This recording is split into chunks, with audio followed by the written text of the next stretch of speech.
Non, nous ne sommes pas venus faire la publicité de ce que nous sommes, mais nous sommes venus parler de toi.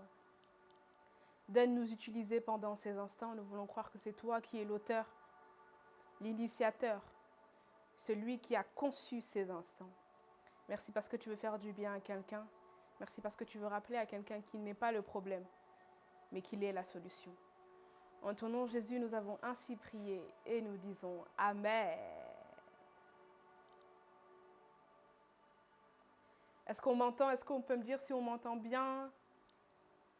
C'est la première fois que je passe sur Zoom, une première expérience, mais je veux croire que tout va bien se passer. Voilà, vous avez très bien compris. Très bien compris. J'aime interagir avec ceux qui sont là avec moi. Que Dieu vous bénisse. J'aimerais bénir le Seigneur pour l'opportunité qu'il nous donne d'être là ce soir. J'aimerais lui dire merci parce que c'est lui qui me permet d'être là. J'aimerais aussi remercier le pasteur Pierre Degbo qui est aussi une bénédiction pour nous, un aîné, un grand frère qui nous apporte tellement. Est-ce qu'on peut acclamer pour le pasteur Pierre qui est l'initiateur même de l'école des disciples? Est-ce qu'il y a des élèves de l'école des disciples qui peuvent acclamer? Grâce Esther, que Dieu te bénisse. Que Dieu vous bénisse, vous tous qui acclamez. Alléluia. Alléluia. Je me présente très rapidement. Je m'appelle Isabelle Ntela, fille du pasteur CC Ntela. D'ailleurs, j'aimerais qu'on puisse aussi acclamer pour mon père spirituel, le pasteur CC, celui qui m'a donné l'occasion de venir me présenter au-devant de vous. Nous sommes de ceux qui croient au message de la paternité ou encore de la filiation spirituelle. Sans lui, je ne pouvais être là. Voilà pourquoi je veux bénir le Dieu de mon Père. Alléluia. Nous avons pour thème ces 3 jours. Vous êtes la lumière du monde. Est-ce qu'on peut écrire avec moi? Vous êtes la lumière du monde. Merci Saint-Esprit parce que tu veux nous faire du bien. On me dit ici à la régie de... Ok. Je ne sais pas si vous m'entendez bien, mais on me dit de changer de connexion. Alors... On m'entend bien, je vais juste... Pasteur, si tu me permets de changer de connexion. Ok, pas de souci. Hop. iPhone de Placide ou MacBook? MacBook. Gloire à Dieu. Alléluia. Est-ce qu'on m'entend mieux comme ça? Est-ce que ça bug moins? Est-ce que c'est assez audible? Ok, super, gloire à Dieu. Je disais donc que nous avons pour thème « Vous êtes la lumière du monde ». J'aimerais qu'on puisse aller dans notre texte de base, Matthieu 5. Matthieu 5, verset 14. Et quand on y est, on dit on y est, comme ça on va lire la parole de Dieu ensemble. Matthieu 5, j'avais oublié que, oui c'est vrai, on va lire ça ensemble, gloire à Dieu. 1, 2, 3, vous êtes la lumière du monde. Une ville située sur une montagne ne peut être cachée. Vous êtes la lumière du monde. J'aimerais introduire comme ceci. Mon père spirituel dit souvent un texte hors contexte, c'est un prétexte. J'aimerais qu'on puisse remonter au début du chapitre 5. Ou encore juste prendre le titre du chapitre 5. Je lis sur ma Bible. C'est principe du gouvernement du roi, le sermon sur la montagne. Le sermon sur la montagne. Le sermon dans les hauteurs. Le sermon dans les profondeurs. Le sermon non dans la superficie. Le sermon au-dessus. Et j'aime ici parce que il y a un cadre précis. Ou encore, le Christ utilise un cadre précis pour transmettre quelque chose de précis. Ici, le Christ est en train d'utiliser un cadre précis pour transmettre quelque chose de précis. J'aimerais introduire en disant à quelqu'un que ton identité ne se trouve pas sur la superficie de la terre. Ah. Ton identité ne se trouve pas sur la superficie de la terre. En fait, ce qui concerne réellement qui tu es ne se trouve pas sur la terre. Ton identité est dans les hauteurs. Ou encore qui tu es ne se trouve pas dans la bassesse, mais qui tu es se trouve dans les hauteurs. Ce qui te concerne réellement n'est pas au niveau de la terre. Ah, mais ce qui te concerne réellement est au niveau de la montagne. Ce qui concerne ton identité ne se trouve pas sur ce qu'on voit ici-bas, mais ce qui concerne qui tu es réellement se trouve dans les hauteurs. Est-ce que quelqu'un peut dire avec moi dans les hauteurs? Ce que je suis réellement ne concerne pas ce que les hommes disent de moi ici-bas sur terre. Ce que je suis réellement n'a aucun lien, n'a aucun lien avec ce qui se passe ou encore ce qu'il y a sur la terre. Ce que je suis concerne les hauteurs. Ce que je suis concerne ce que l'œil n'a point vu et ce que l'oreille n'a point entendu et ce qui n'est point monté dans le cœur de l'homme. Personne ne peut maîtriser ton identité si ce n'est que Dieu. Personne ne peut dire ce que tu es réellement si ce n'est que Dieu. Les hommes avaient peut-être parlé, les hommes avaient peut-être dit des choses sur la surface de la terre. Mais j'aimerais te réconforter en te disant que ce qui te concerne réellement n'est pas sur la terre, n'est pas entre les mains de ceux qui piétinent le sol. Mais ce qui te concerne réellement est dans les hauteurs. Dans les hauteurs. Arrête de te lamenter en disant que oh non, un tel a dit ça. Arrête de te lamenter en disant oh non, mes parents ont dit que j'étais ceci. Arrête de te lamenter en disant la terre ne peut contenir ou encore ne peut définir ce que tu es réellement. Ce que nous trouvons ici-bas sur terre ne peut contenir ou ne peut définir ce que tu es réellement. Ce que tu es réellement. J'aime le début du chapitre 5. La Bible déclare, voyant la foule, Jésus monta sur la montagne et après qu'il se fut assis, ses disciples s'approchèrent. Après que Christ soit monté, les disciples font aussi un pas.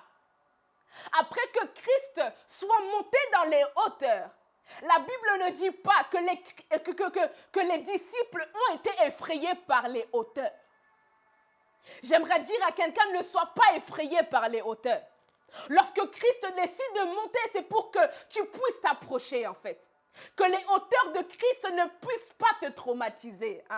Lorsque Christ est en train de monter sur la montagne, c'est pour te faire accéder à un niveau supérieur concernant ton identité. Si tu es réellement disciple, lorsque le Christ monte, tu dois normalement t'approcher. Si tu es réellement enfant de Dieu, lorsque le Christ fait le choix de monter dans les hauteurs, tu ne peux accepter de rester dans la bassesse. Lorsque Christ fait le choix de monter pour te faire accéder à une nouvelle connaissance de qui tu es, tu ne peux pas ou tu ne dois pas être traumatisé par les hauteurs. La Bible déclare que Jésus monta. La Bible déclare que Jésus monta. Mais qu'après que Jésus soit monté, le réflexe des disciples était de s'approcher et non de fuir. Le réflexe des disciples n'était pas de fuir mais de s'approcher. Je prie ce soir que quelqu'un puisse s'approcher de Christ parce que Christ veut l'emmener encore plus haut concernant sa destinée. Je prie que tu puisses arrêter d'avoir peur des hauteurs. Je prie que, afin que tu puisses accéder à qui tu es, que tu arrêtes de te poser des questions sur qu'est-ce que je veux découvrir dans les hauteurs. Lorsque Christ monte, pour que tu puisses avoir connaissance de qui tu es, il faille que tu puisses t'approcher. Est-ce que quelqu'un peut dire avec moi, Seigneur, je m'approche? Est-ce que quelqu'un peut dire avec moi, Seigneur, je n'ai plus peur, je m'approche? Est-ce que quelqu'un peut dire cette phrase avec moi, Seigneur, je ne suis plus traumatisé des hauteurs, mais je m'approche. Seigneur, je suis prête à faire face au vertige de ma vie parce que je veux m'approcher. Seigneur, je ne veux plus avoir peur de la dimension à laquelle tu veux m'emmener parce que c'est pour mon bien. Tu veux me faire connaître qui je suis. Alors moi, Isabelle, ce soir, je vais m'approcher. Avec l'école des disciples, nous voulons nous approcher. Que les hauteurs ne nous traumatisent plus. Au nom de Jésus. Parfois, nous ratons certaines informations nous concernant, tout simplement parce que lorsque nous regardons la distance qu'il y a entre le dessus de la montagne et le bas de la montagne, nous avons le vertige. Parfois, il y a certaines informations qui nous échappent. Non pas parce que les sorciers sont plus forts que nous. Non pas parce que les démons sont plus forts que nous. Non pas parce que Satan est plus fort que nous. Mais tout simplement parce que les hauteurs dans lesquelles Dieu veut nous emmener nous font peur. Alors je prie qu'il n'y ait plus aucune hauteur. Qu'il n'y ait plus aucune montagne. Qu'il n'y ait plus aucune tour qui vienne te traumatiser. Dans le nom de Jésus-Christ. Vous êtes la lumière du monde. Vous êtes, école des disciples, vous êtes la lumière du monde. Mais ici, lorsque je méditais, je me suis rendu compte que ce n'était pas n'importe qui était en train de dire cette phrase. Lorsque j'étais en train de méditer, ce qui m'a premièrement interpellée était la personne qui était en train d'apporter le message. Ce qui a touché mon cœur en premier lorsque j'ai lu ce verset, c'était qui a relâché cette phrase. Et je me suis rendu compte que celui qui a dit « vous êtes la lumière du monde » en fait, était lui-même la lumière du monde. Est-ce qu'il y a quelqu'un qui est en train de me suivre ce soir? Lorsque j'étais en train de méditer ce passage, la première vérité qui monte à mon esprit, c'est que celui qui est en train de dire « vous êtes la lumière du monde » est en fait la lumière du monde. J'aimerais qu'on puisse aller dans Jean 8, verset 12. Ce soir, nous allons lire. Nous allons lire. Jean 8, verset 12. Jean 8, verset 12, si la régie peut m'aider. Merci Seigneur parce que tu fais du bien à quelqu'un. Jean 8, verset 12, je lis au nom de Jésus-Christ. Jésus leur parla de nouveau et dit, je suis la lumière du monde. Christ est en train de dire, je suis la lumière du monde. Mais lorsqu'on va dans Matthieu, au chapitre 5, verset 14, la lumière du monde s'adresse aux hommes et dit, vous êtes la lumière du monde. Mais je me suis posé la question, Pasteur Pierre, pourquoi le Christ ne dit-il pas, nous sommes la lumière du monde? Pourquoi le Christ ne dit-il pas, nous sommes la lumière du monde? En fait, Christ est en train ici de donner des caractéristiques d'une lumière. Il est en train de montrer comment une lumière doit normalement se comporter. Ici, le Christ accepte de s'effacer et il dit, vous êtes la lumière du monde. Au fait, on reconnaît une lumière authentique dans sa capacité à s'effacer et à laisser les autres briller. On reconnaît une vraie lumière authentique dans sa capacité à détecter et à élever d'autres lumières. Tu ne peux pas me dire que tu es lumière et lorsque tu vois notre lumière, tu les rabaisses. Tu ne peux pas me dire que tu es lumière, mais lorsque tu vois notre lumière, tu essayes d'éteindre l'autre lumière. Christ lui-même était lumière, mais lorsqu'il s'agit de reconnaître d'autres lumières, il dit vous. Parfois, la meilleure façon d'être authentique ou la meilleure façon d'être vrai dans notre appel, c'est de laisser les autres ou encore de reconnaître les autres. Comment se fait-il que Jésus, lui, qui est la lumière du monde, est en train de s'exclure? Est-ce que le Christ est en train de s'exclure? Est-ce que le Christ est réellement en train de s'exclure? En fait, le Christ est tout simplement en train de dire que même si moi, je ne suis pas là, mais vous, vous êtes là, par votre lumière, vous me représentez. Mais aujourd'hui, nous avons des lumières. Au lieu d'élever notre lumière, au lieu de reconnaître que c'est vous, nous disons je. Au lieu de dire vous êtes la lumière du monde, nous nous pointons le doigt vers nous en disant il n'y a que nous. Une vraie lumière conjugue au pronom vous. Une vraie lumière utilise le pronom personnel vous. Je ne dis pas qu'il s'efface totalement ou il est complexé, non. Le Christ n'était pas complexé parce que lui-même a dit « Je suis la lumière du monde ». Il n'avait pas besoin d'une personne pour qu'on puisse lui dire qu'il était lumière du monde, mais lui-même l'avait reconnu. Mais lorsqu'il s'agit de reconnaître les autres, il accepte de s'effacer. Voyez-vous, le Christ est formidable. Le Christ est la seule personne qui est capable de dire « Je suis la lumière du monde ». Et aussi la même personne qui est capable de dire « Vous êtes la lumière du monde ». Est-ce que dans cette génération, nous avons la capacité encore de se reconnaître et de reconnaître? Est-ce que dans notre génération, nous avons encore des lumières qui ont la capacité et de se connaître, et de se reconnaître, et de reconnaître les autres? Nous sommes tous dans une génération où nous connaissons simplement. Je me connais, je sais que le Seigneur m'a appelé. Mais à quel moment nous allons reconnaître les autres? Le Christ savait se reconnaître, mais savait aussi reconnaître les autres. Alors je prie que ma génération quitte la dimension simplement de se connaître et qu'ils puissent entrer dans une dimension où ils sont aussi capables de reconnaître les autres. Si je suis là ce soir, c'est non pas parce que je me connais simplement, mais aussi parce que je reconnais la grâce qu'il y a dans le pasteur Pierre. Je vous assure que si je ne reconnaissais pas la grâce qu'il y avait dans la vie du serviteur Pierre, je ne serais pas là. Ce qui m'emmène à être là ce soir est premièrement parce que je sais que je suis la lumière du monde, mais aussi parce que vous êtes la lumière du monde. Je ne viens pas parler tout simplement parce que je sais que Dieu a mis des choses en moi, mais je viens aussi parler parce que je sais qu'au travers des choses que le Seigneur a mis en moi, vous pouvez aussi briller.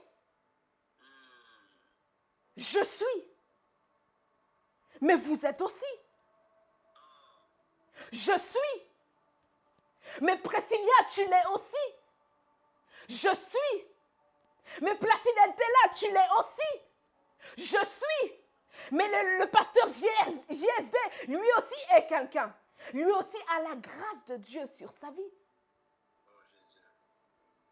Est-ce que quelqu'un peut écrire avec moi? Je suis et ils sont aussi. Je suis et ils sont aussi. Merci Jésus. Je suis et ils sont aussi. Pasteur Pierre, tu sais, ça me fait penser à une histoire.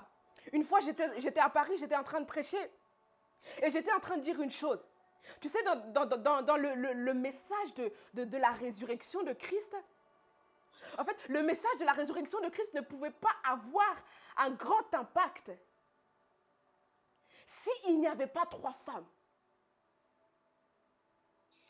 Le message de la résurrection de Christ ne pouvait pas avoir un aussi grand impact s'il n'y avait pas 3 femmes. Mais quelles étaient les caractéristiques de ces femmes? Je dis souvent que lorsque ces femmes sont parties révéler aux apôtres que Christ était ressuscité, lorsque Marie, mère de Jacques, parlait, Jeanne se taisait. Lorsque Jeanne parlait, Marie de Magdala se taisait. Chacune d'elles avait une pierre à apporter à l'édifice.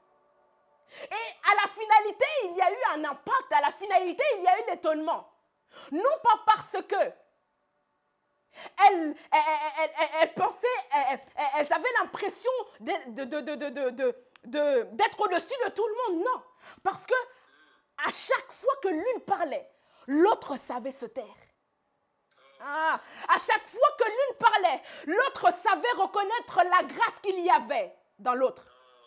Personne ne coupait le discours de l'autre. Personne ne fermait la bouche de l'autre. Parce qu'elles trois savaient que pour qu'il y ait un pacte dans le message que nous apportons, il fallait que je puisse reconnaître la grâce. À Jeanne, lorsqu'elle était posée, elle devait se dire, là c'est Marie de Magdala qui est en train de parler, je dois me taire et écouter. Lorsque Jeanne était en train de parler, Marie, mère de Jacques, devait se taire et écouter. Non pas parce qu'elle ne savait pas qu'elle était la lumière du monde, mais elle savait que celle qui était en face d'elle avait aussi une grâce particulière. Merci, Jésus. Une grâce particulière. Une grâce particulière. Vous êtes. Le Christ dit, vous êtes. Le Christ ne dit pas, vous serez. Ou encore, vous deviendrez demain. Ou encore, la semaine prochaine, je ferai de vous. Ou encore, dans les années futures, vous deviendrez. L'évangile a pour but de pouvoir agir dans le présent.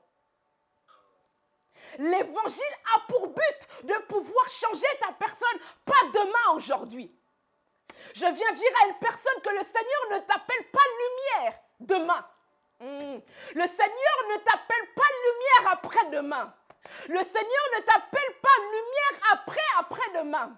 Le Seigneur est en train de dire aux disciples, quelle que soit la condition de vos vies aujourd'hui, moi je décide que vous êtes lumière. Je suis en train de déclarer dans la vie d'une personne, je ne sais pas ce que tu es en train de vivre, je ne sais pas les conditions de ta vie, mais la Bible déclare, le Christ a dit te concernant, vous êtes la lumière du monde. Il ne s'agit pas de demain. Il ne s'agit pas d'après-demain. Il ne s'agit pas de l'année qui va arriver. Vous êtes aujourd'hui. Quel que soit ce qu'on a dit sur vous, quelles que soient les malédictions familiales que vous êtes en train d'endurer, quelle que soit la maladie que les médecins ont déclarée sur vous, quels que soient les liens familiaux qui sont en train de vous suivre jusqu'à aujourd'hui, le Seigneur a dit, vous êtes aujourd'hui et pas demain. Vous êtes aujourd'hui et pas demain. Il ne s'agit pas d'un verbe conjugué au futur, man of God. Il ne s'agit pas d'un verbe conjugué au futur. Il s'agit d'un verbe conjugué au présent. C'est aujourd'hui que les choses doivent changer. C'est aujourd'hui qu'il ouvre sa bouche te concernant en disant que tu es, vous êtes la lumière du monde. Je ne sais pas dans quel état tes parents t'ont laissé, mais j'aimerais te dire que vous êtes la lumière du monde. Je ne sais pas dans quel état les médecins vous ont laissé, mais vous êtes la lumière du monde. C'est comme si le Christ était en train de dire, je m'en fiche des situations actuelles de vos vies. Je ne prends pas en compte ce que vous êtes aujourd'hui. Les circonstances que vous êtes en train de vivre aujourd'hui ne m'intéressent pas.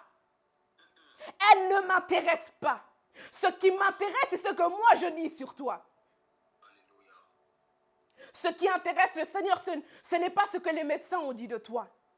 Ce qui intéresse le Seigneur, ce n'est pas ce que le monde a dit de toi. Mais ce qui intéresse le Seigneur, c'est ce que lui a dit de toi. Et il l'a dit aujourd'hui. Il ne l'a pas dit demain. Il ne t'a pas appelé lumière aujourd'hui pour que tu puisses jouer ton rôle demain. Mais il t'appelle à être lumière aujourd'hui. Aujourd'hui. Aujourd'hui. J'aime toujours dans ce verset-là. La Bible déclare, vous êtes la lumière du monde. Vous êtes, vous, au pluriel, mais vous devenez là. Ah. Vous êtes au pluriel. Vous êtes plusieurs. École des disciples, vous êtes plusieurs. Mais la Bible déclare vous devenez là.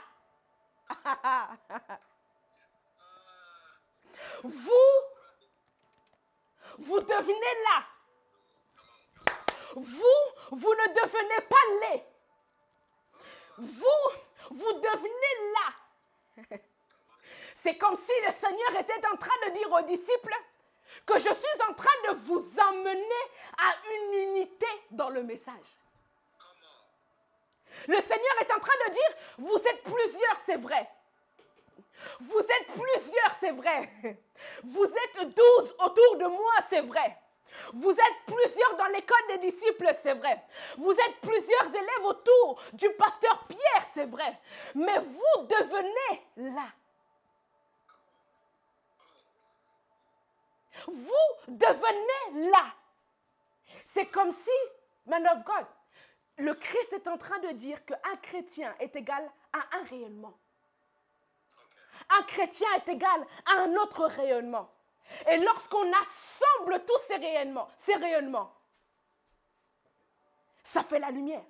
Il n'a pas dit, Matthieu, tu es la lumière du monde. Ah. Il n'a pas dit, Matthieu, tu es toi-même la lumière du monde. Il n'a pas dit, Jean, toi seul, tu es la lumière du monde. Non, il est en train de faire comprendre aux apôtres que chacun de vous est un rayonnement de la lumière. Mais à vous seul, vous ne pouvez être la lumière.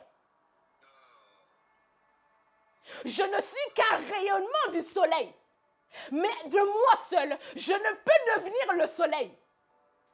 La puissance du soleil, man of God, réside dans la concentration de ces rayonnements. Le soleil n'est plus soleil s'il y a simplement un rayonnement. Le soleil n'est plus soleil s'il y a un seul rayonnement. Parce que le soleil doit donner de la lumière au nord. Le soleil doit donner de la lumière au sud. Le soleil doit donner de la lumière à l'est. Le soleil doit donner de la lumière à l'ouest. Le soleil n'est pas soleil s'il y a simplement un rayonnement de soleil qui éclaire au niveau du nord. Il faut que nous puissions comprendre que notre force réside dans notre capacité à devenir la lumière. Notre force, la force de ma génération, réside dans le fait que nous sommes capables de devenir là.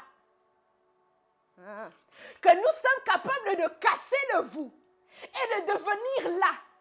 Nous sommes capables de casser ce que nous voulons de nous-mêmes et accepter de recevoir d'autres grâces au-dessus ou encore autour de nous. Je ne peux être à moi seul la lumière. Voyez-vous, si le serviteur Pierre n'avait pas mis en place cette convention, je ne pouvais briller. C'est lorsque j'ai accepté que mon rayonnement et le rayonnement du pasteur Pierre puissent devenir un, c'est alors que nous brillons. C'est alors que nous sommes en capacité d'impacter. C'est alors que nous sommes en capacité de pouvoir nous tenir toute une soirée, mobiliser la jeunesse pour pouvoir leur faire comprendre l'évangile. Vous devez devenir là. Mais pasteur Pierre, nous vivons dans une ère où impossible pour nous. Non, je viens briser au contraire cette mentalité qui veut faire croire à ma génération que le pluriel ne peut pas devenir le singulier. Je viens casser cette mentalité qui veut faire croire à ma génération que le pluriel ne peut pas devenir le singulier. Je veux croire, ou encore je veux faire partie de cette génération qui croit que le vous peut devenir là. Et l'impact réside dans la lumière. Alléluia. L'impact réside lorsque on peut dire la lumière est là. La lumière jaillit. La lumière est là. Remarquez, la seule personne qui suffit pour être appelée la lumière est le Christ. Le Christ pouvait se lever et dire, je suis à moi seul la lumière. Le Christ pouvait se taper la poitrine en disant, à moi seul, je suis la lumière du monde. Mais aucun d'entre nous pouvons nous taper la poitrine en nous disant que nous seuls, nous pouvons être la lumière du monde. La lumière du monde, c'est moi, plus le pasteur Pierre, plus Rabbi le prince, plus le pasteur GSD, plus le serviteur Ariel. C'est ça la lumière. L'assemblage de plusieurs rayonnements pour pouvoir éclairer. L'assemblage de plusieurs rayons afin que les quatre coins de l'humanité puissent devenir éclairés. Au fait, man of God, il y a certains coins de l'humanité qui sont encore dans les ténèbres parce que nous n'avons pas compris que nous devons devenir un. Il y a certaines sphères de la société qui sont encore dans les ténèbres parce que nous n'avons pas compris que si mon frère est en train d'éclairer dans le nord, alors moi je dois éclairer dans le sud. Arrêtons de vouloir aller éclairer là où l'autre est en train d'éclairer. Merci Saint-Esprit. Lorsque ton frère ou ta soeur est déjà en train d'éclairer le nord de l'humanité, débrouille-toi. Ou encore fais de ton effort pour aller éclairer dans le sud. Parce qu'il est inutile pour nous de nous concentrer que dans une sphère de l'humanité. Il est inutile pour nous de nous concentrer que dans un petit coin.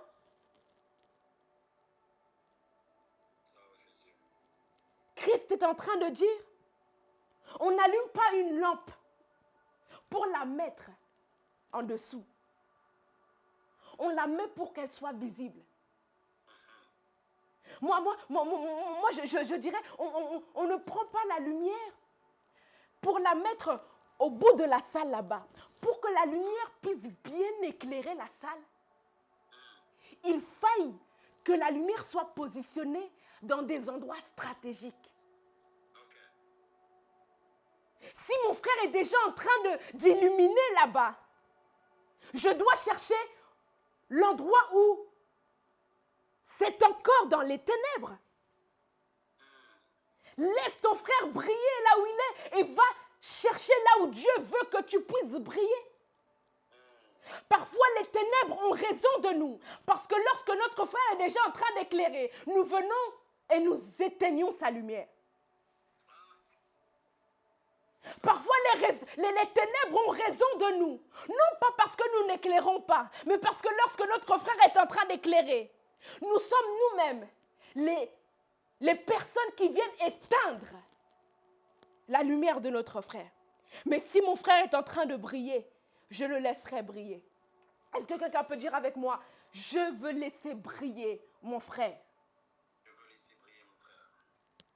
Je veux laisser briller mon frère. Alléluia. Je veux laisser briller mon frère. Intéressant, man of God, tu sais. J'aimerais chuter avec ça. Mon père spirituel apprend l'hébreu et lorsqu'il a entendu le thème, il m'a emmené vers une réflexion très très profonde. Il me dit, la lumière a une valeur numérique de 207.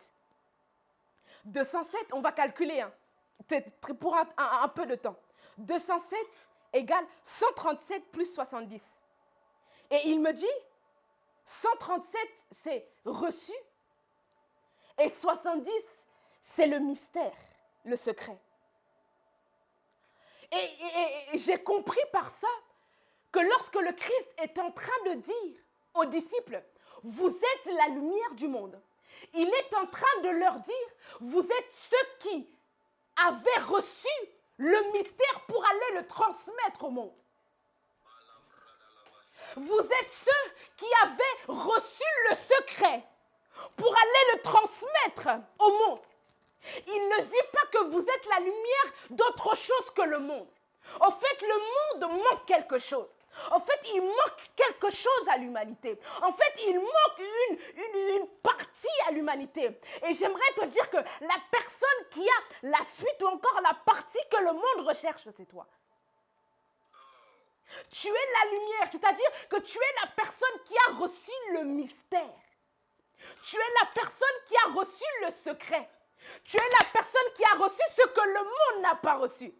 Parce que si Dieu nous place comme étant des personnes qui ont reçu, c'est que le monde est contenu de personnes ou encore de choses qui n'ont pas encore reçu le secret. Sacrifié. Nul ne peut recevoir s'il n'est pas allé dans les profondeurs. Nul ne peut recevoir s'il n'est pas allé faire des investigations. Le problème, c'est que nous voulons être lumière sans payer le prix d'être lumière. Nous voulons être de ceux qui reçoivent le mystère pour le monde. Mais nous ne voulons pas payer le prix.